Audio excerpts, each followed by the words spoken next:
7 years ago, spring break unraveled me.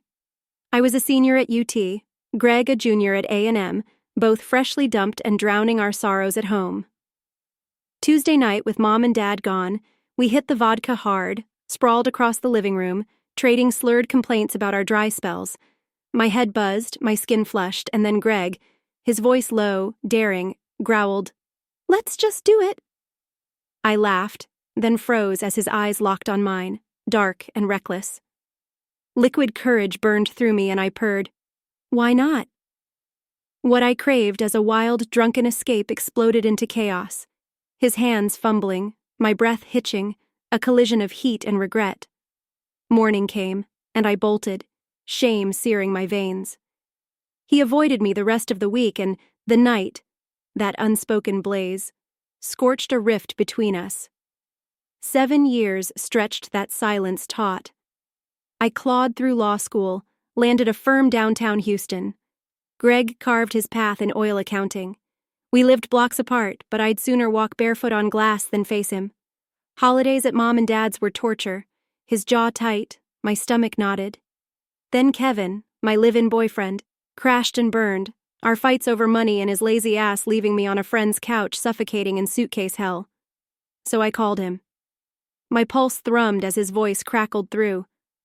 "Hi, Greg. Can I come over?" A beat. "Sure. You got my address?"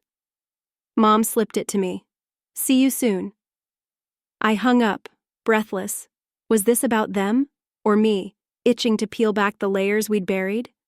15 minutes later, I stood at his 8th-floor door, high-rise, sleek and silent, straight from work, gray blazer hugging my curves, skirt clinging to my thighs, white blouse teasing a hint of lace beneath. My heels clicked, lifting me near his 6 feet, my dyed reddish-orange hair brushing my shoulders, a siren's call against our natural blonde. His eyes flickered as he let me in, nervous, hungry. He shut the door, voice shaky. "Let me grab a chair." First time alone since the night. The air thickened. "Where's the furniture?" I drawled, letting my tone drip, sultry and sharp as I scanned the bare room. He hauled a dining chair in, sat, knees bouncing. Roommate bailed with his girl, took everything, just this love seat and table left, hoping for someone equipped. His defensiveness stoked my fire. "Mom and Dad okay?" "Yes," I smirked, loving his squirm. "You okay?" "Well," I leaned forward, blouse dipping just enough. "We should get them to downsize," he blurted. "Too much house—" "And you'd raid their stuff?" I purred, venom laced with tease. "Yeah, but—" "I'm not okay," I cut in, voice husky. "Broke up with him. Don't want to talk about it. I need you to talk. Tell me everything." He swallowed, then spilled. Trips, girls, his climb. I watched, legs crossed, skirt riding up an inch, my anger melting into something hotter. He paused, stood. "Beer?" "Just one. Crackers too." His panic was adorable. "Yes," I breathed, lips curling. He returned, beers sweating, Cheez-Its spilling. He finished, no girl, no roommate, and I felt it, a crack in our wall. My turn. I gave him the tame cut, law school, work, voice low, eyes locked. Another round of beers and I rose, hips swaying. "Which room's yours?" He pointed. I sauntered to the other. "Nice size," I called, bending slightly, skirt taut. "Yeah, great spot. Easy to fill." I turned, voice velvet. "Close to my office." I prowled the room, closet, bathroom, feeling his gaze. "I'm on a friend's couch. 3 of us, 1 sink. I need—" Release. "Mom and Dad's?" he offered, leaning in the doorway, shirt stretched across his chest. Tried. Commute's hell. I'm fraying. I faced him. Close now. "This closet's small, but an armoire." I trailed off, daring him. "Nora, after that? We've been off all night. Was it good, though?" I stepped closer, breath warm. "Did you like it, despite the edge?" He faltered.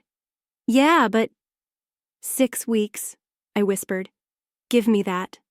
He groaned, caving. "Fine. 6 weeks. That night, I fetched my things, slept on a mat in his spare room, body buzzing with possibility. Morning came and I leaned against the counter, blouse unbuttoned one extra notch. IKEA tonight? I need things. Got a truck? He said, eyes darting. I'm free. You'll want a reward? I teased, heat rising. Dinner's fine. IKEA's got food, no biggie. I blinked, thrown. Okay, drop me at work? Pick me up? Done. That night, over cafeteria trays, he probed. What happened with him? Too much, I sighed, fork poised, lips parted. You just walked?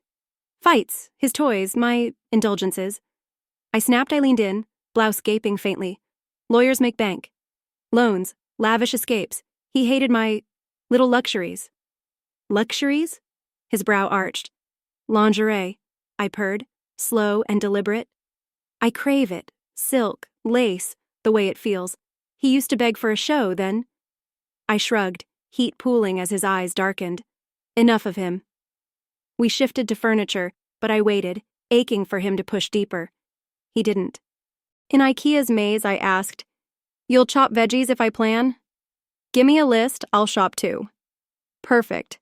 I hummed, imagining more. 2 nights later, I cooked stir-fry, barefoot, shorts riding high, white tea clinging as sweat beaded down my spine. Red lace peeked through, faint but deliberate. Greg diced beside me, knife flashing, his breath uneven. At dinner, he rasped, Can't fathom a guy mad about lingerie? I smirked, caught. Your ex wear it? Barely. Wanted more? I arched back, chest forward, teasing the outline. His gaze lingered, voice rough. Who wouldn't? I grinned, pulse racing. Later, stir-fry splattered my shirt. Damn, I hissed, peeling it off in my room, emerging in a sheer blouse, red lace bowled beneath. I sank beside him on the love seat. What's on? Yankees, he muttered, eyes sliding. I shifted, blouse pulling tight. Next? Astros tomorrow. Wanna come? Dad? Won't budge. Just us, I murmured, catching his flicker of want as I eased back. 6 weeks later, dinner simmered, his cuts, my heat. I bent for his plate, Astros jersey slipping, purple lace framing my curves. We'd caught the fever, games live, nights glued to the screen. His eyes devoured me, a silent plea. I loved it, craved it. Great meal, he said, voice thick, helping me load dishes. Game's on. I perched across, legs crossed, slow. More furniture? Thought you'd leave? Thought you'd replace me. Waited for you, he admitted. I'll go when you slip, I teased, low and dangerous. Slip? Expect me to play maid? Never, he growled, firm. Then I stay. I smiled, wicked. Couch? This weekend. I'll choose. 7th inning stretch, I bent for our glasses, lingering. Purple lace a taunt. I refilled, bent again, deliberate. New bra, I purred. He choked. Nora, Shh, I soothed, close now. I know you look. I want you to. Silk's no fun unwatched, just no touching. Never? He vowed, eyes burning. Good, I whispered, victory sweet as the Astros roared.